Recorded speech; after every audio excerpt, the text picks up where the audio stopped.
Hello guys, जय हिंद। आप सभी का स्वागत है हमारे यूट्यूब चैनल पे। आज का वीडियो उन लोगों के लिए वीडियो है गाइज जिन लोगों ने लोन तो लिया है लेकिन उसका रीपेमेंट नहीं किया। गाइज अगर आपने रीपेमेंट नहीं किया तो आपके साथ क्या हो सकता है। बहुत सारे लोग घबरा जाते हैं कि कहीं जेल ना हो जाए, कहीं एफआईआर ना हो जाए। तो सारा सॉल्यूशन आज आपको इस वीडियो में बताएंगे, किस तरीके से बचना है और क्या आपके साथ हो सकता है। वो सारे तरीके मैं आपको बता दूंगा। आपके पास जो बहुत सारे कॉल्स आने लगते हैं जब रीपेमेंट आप नहीं करते हैं, वो कॉल से भी आपको छुटकारा मिल जाएगी। गाइज कुछ ऐसे टिप्स एंड ट्रिक्स मैं आपको आज के इस वीडियो में देने वाला हूँ। अगर आप पूरे वीडियो को वॉच करोगे तो ये वीडियो आपके लिए काफी हेल्पफुल होने वाली है और इस प्रॉब्लम से रिलेटेड आपको दूसरे वीडियोस को वॉच नहीं करना पड़ेगा। बेसिकली गाइज अगर आप किसी एप्लीकेशन के थ्रू पर्सनल लोन लेते हो, ये डिपेंड करता है कि आपने लोन कितना लिया है, क्योंकि ये सारी चीजें बहुत मैटर करती हैं। क्योंकि जितने भी आजकल प्लेटफॉर्म है, बहुत सारे प्लेटफॉर्म है, नावी है, मनी व्यू है, एम इंस्टा है, ठीक है, अलॉट ऑफ प्लेटफॉर्म्स है, एम पॉकेट है। तो इन सबसे जब आप पर्सनल लोन लेते हो तो ज्यादातर मैंने केसेस में देखा है कि लोग 20,000, 30,000, 50,000 इतने तक का लोन लेते हैं। और आप कुछ प्लेटफॉर्म है जिनकी लिमिट भी 50,000 तक ही होती है, कुछ प्लेटफॉर्म है जिनकी लिमिट ज्यादा है, और वो डिपेंड करता है कि आपका सिविल स्कोर क्या है, उसके अकॉर्डिंग आपको यहाँ से लोन मिल जाता है। अब गाइज मान लीजिए आपने यहाँ से लोन लिया और लोन जब आपने ले लिया और आपने टाइमली उसका रीपेमेंट नहीं कर पाए। अब उसके रीजन आपके दो हो सकते हैं। एक तो रीजन ये होता है गाइज कि हम रीपेमेंट करना ही नहीं चाह रहे हैं, क्योंकि बहुत सारे लोग क्या करते हैं, लोन एक लेते हैं, उसका रीपेमेंट तो करना चाहते हैं लेकिन वो भर नहीं पाते हैं, उसके चक्कर में दूसरे प्लेटफॉर्म से लोन ले लेते हैं और दूसरे प्लेटफॉर्म का भी भर नहीं पा रहे हैं। तो इस तरीके से 2-3 प्लेटफॉर्म से लोन लेने के बाद एक ट्रैप में फंस जाते हैं। फिर अब वो उनके पास इतना पैसा नहीं हो पाता कि एक लोन को चुकता करें, दूसरे जगह हर जगह से उन्होंने लोन ले लिया है। तो अब उनके सामने एक बड़ी प्रॉब्लम आ जाती है, फिर वो उसे इग्नोर करने लगते हैं, चलो छोड़ो, मैं पेमेंट ही नहीं करूंगा, देखता हूं क्या होता है। तो गाइज मैं आपको वही बता रहा हूं कि दो केसेस होते हैं कि मान लीजिए अगर आपने एक लोन लिया है तो पहली बात, उस लोन को पेड करने के लिए दूसरा लोन कभी नहीं लेना चाहिए। अगर आप दूसरा लोन लोगे तो आप एक ट्रैप में फंस जाओगे, आपका सिविल स्कोर डैमेज हो जाएगा, इन फ्यूचर आपको कुछ लोन नहीं मिलेगा, मतलब दिक्कतें आएंगी, आप ना क्रेडिट कार्ड इश्यू होगा, कुछ भी नहीं होगा। तो बेटर है कि अगर आपने एक लोन लिया है उस लोन को चुकता करने की कोशिश करें। हाँ, अगर वहां से आपको परेशान किया जा रहा है तो उसका सॉल्यूशन क्या है मैं आज के इस वीडियो में बता रहा हूँ। दो तरीके होते हैं गाइज। एक तो होता है कि चलो मैं लोन चुकता ही नहीं करना चाहता हूं, उस केस में क्या होगा। दूसरा ये होता है कि मैं लोन चुकाना चाहता हूं लेकिन अभी मेरे पास पैसे नहीं है। दूसरा केस ये होता है क्योंकि जो आपको लोन का टेन्योर मिलता है उस टाइम पे अगर आप लोन नहीं पेड कर पा रहे हो बट आप पेड करना चाहते हो, आप मतलब चीटिंग नहीं करना चाहते हो, आपने लोन लिया, उस पैसे को आप जमा करना चाहते हो, ये आपका इंटेंशन है कि मुझे पैसा पेमेंट करना है बट अभी मेरे पास फाइनेंशियल इश्यू मेरा उतना स्ट्रांग नहीं है कि मैं अभी पे कर पाऊं।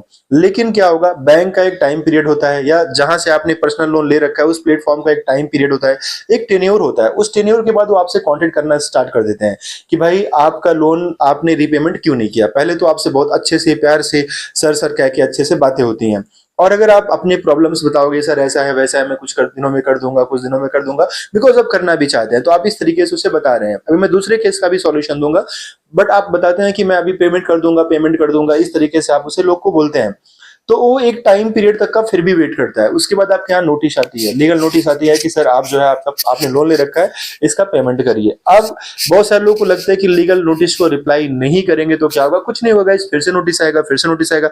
लेकिन अगर कभी भी आपके पास लीगल नोटिस आती है तो उसका रिप्लाई करना बहुत जरूरी है। आप एक एडवोकेट के पास जाओ और उससे सारी चीजों को लिखवा लो, गाइस क्यों इसका लोन पे नहीं कर पा रहा हूं, मेरी फाइनेंशियल प्रॉब्लम्स है, जो भी प्रॉब्लम्स आपकी हैं प्रॉपर तरीके से वहां लिखाओ और उस वहां पर स्टाम्प का जो मोहर होता है वो मोहर वगैरह और एक एडवोकेट के जो नंबर्स वगैरह होते हैं वो सारी चीजें वहां पर मेंशन करके आप उसे उनको फिर से उस कंपनी को आप उस नोटिस को भेज दो।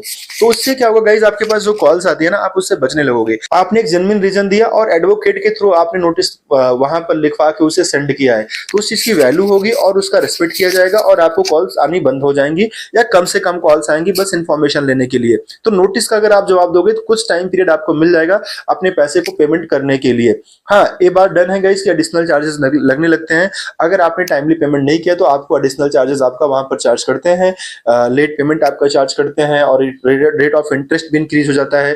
तो सारी चीजें आपके लिए थोड़ी सी प्रॉब्लम्स क्रिएट करती हैं। टाइम पीरियड लेके अगर आपने बोला कि इस टाइम पे हम जो है लोन का चुकता कर देंगे तो गाइस फिर आपके पास कॉल आना बंद हो जाएगा। बट मान लीजिए फिर भी आप ऐसा नहीं कर पा रहे हैं, आपके पास नोटिस आया बट आपने इसका रिप्लाई भी किया लेकिन अब भी आप नहीं कर पा रहे हो और आपके पास कॉल्स पे कॉल्स आ रही है गाइस। उनके रिकवरी एजेंट से कॉल आने लगते हैं। रिकवरी एजेंट से जब कॉल आते हैं और उस केस में फिर आपसे पहले वो भी प्यार से बात करते हैं कि लोन पेड कर दो नहीं तो आपके साथ ही हो जाएगा, और फिर एक टाइम के बाद वो अपने आप को पुलिस बताने लगते हैं, कभी एडवोकेट बताने लगते हैं, अलग अलग नंबर से आपके पास कॉल आने लगते हैं और इस तरीके से फिर आपको परेशान किया जाता है। उसमें गाली ग्लौज बहुत सारी चीजें हो जाती है। मेरे पास रिकॉर्डिंग्स है गाइस, मैं उनका रिकॉर्डिंग आपको सेंड कर दूंगा, लेकिन मैं आपको भी कहूंगा कि कभी भी अगर एजेंट से कॉल आते हैं तो आप उसकी रिकॉर्डिंग जरूर अपने पास रखें, यानी अपना मोबाइल रिकॉर्डिंग पे लगा दें और उन सारी चीजों को आप रिकॉर्ड करते रहें जो आपसे बोला जा रहा है, जो आपको गाली ग्लौज हो रहा है, क्योंकि गाली ग्लौज देने का अधिकार किसी को नहीं है। अगर आप लोन पेमेंट नहीं कर पा रहे हो तो उनका ये अधिकार नहीं है कि वो आपको गाली दें, उसके ऊपर भी लीगल एक्शन लिया जा सकता है। तो गाइस उन चीजों को आप जो है रिकॉर्ड कर लें अपने मोबाइल में, अगर कोई आपको गाली दे रहा है।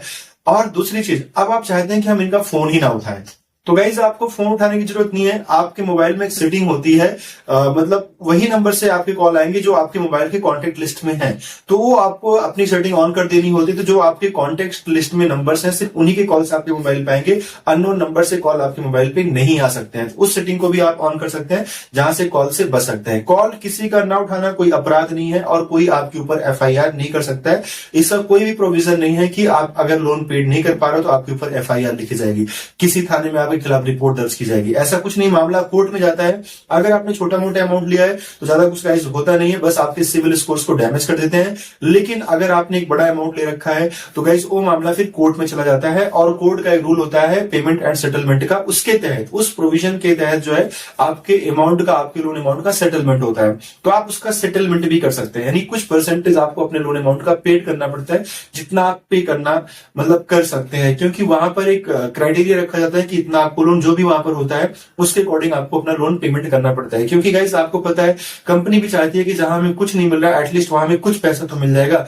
तो लोन का सिर्फ सेटलमेंट होता है, ये लास्ट ऑप्शन होता है। अगर गाइस आप पेमेंट नहीं कर पा रहे हो तो आपके लोन का सेटलमेंट होगा, लेकिन सेटलमेंट होने के बाद प्रॉब्लम ये रहेगी गाइस कि आपका सिविल स्कोर डैमेज हो जाएगा। कुछ प्लेटफॉर्म से आपको लोन कभी नहीं मिलेंगे, उस प्लेटफॉर्म से तो बिल्कुल नहीं मिलेगा जिस प्लेटफॉर्म से आपने सेटलमेंट कराया है। तो ये सारी चीजें भी हैं और आपके सिविल स्कोर्स भी डैमेज हो जाएंगे। बाद में आप इसे इंप्रूव कर सकते हैं अकॉर्डिंग टू आप अपने फाइनेंस के अकॉर्डिंग। लेकिन गाइस इन बातों का ध्यान देना कि अगर आप लोन नहीं पेड कर पा रहे तो आपके खिलाफ कोई लीगल एक्शंस नहीं लिया जा सकता है, आपके खिलाफ कोई मतलब FIR वगैरह जैसी कोई चीजें नहीं हो सकती हैं।